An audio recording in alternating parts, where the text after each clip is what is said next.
Eccoli i ladri entrare nella casa di via Fermi a Spinea quando i proprietari sono via. Sono in due. Uno è armato di spranga, indossa un cappellino nero ed è a volto scoperto. L'altro impugna un coltello e usa un fazzoletto per coprirsi la faccia, mentre in velocità si dirige verso la telecamera che li sta riprendendo per staccarne i cavi.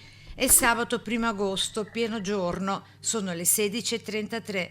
La scena vista in diretta dalla famiglia depredata, la famiglia Scurto. Uno dei figli, Dan, aveva installato la telecamera di sicurezza proprio dopo un primo furto, subito lo scorso 17 luglio, tra le 23:30 e la mezzanotte. La telecamera era qua sopra, messa là, comunque loro sono saliti, l'hanno presa, l'hanno subito rotta, cioè si vede dal video comunque che che ha registrato la telecamera. Hanno preso la Play che era qua, gli orologi, avevo una collezione di orologi, di 10 orologi, di 200 euro l'uno, ma comunque telefoni, c'era un telefono nuovo, cioè hanno preso le collanine, hanno svuotato tutte quante le scatoline, anche quelle più piccole.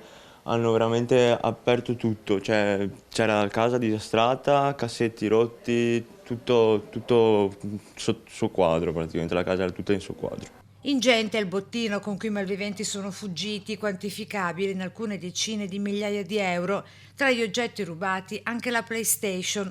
La preoccupazione ora è altissima, soprattutto per il furto del secondo mazzo di chiavi. Si tratta del mazzo nuovo, acquistato dopo aver cambiato la serratura della porta blindata in seguito al primo raid di meno di 2 settimane fa.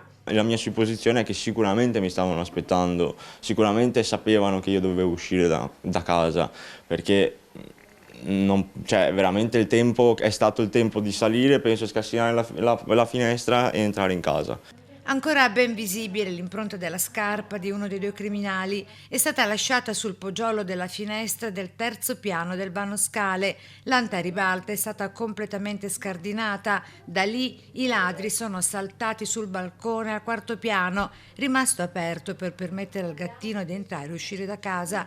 Segni lasciati probabilmente dal ladro a volto scoperto. L'uomo infatti teneva in mano una spranga in metallo, poi abbandonato durante la fuga. Le sue impronte digitali sono ora al vaglio degli inquirenti. Adesso sono arrivati i carabinieri dicendo che ci sono delle novità che ancora non abbiamo parlato.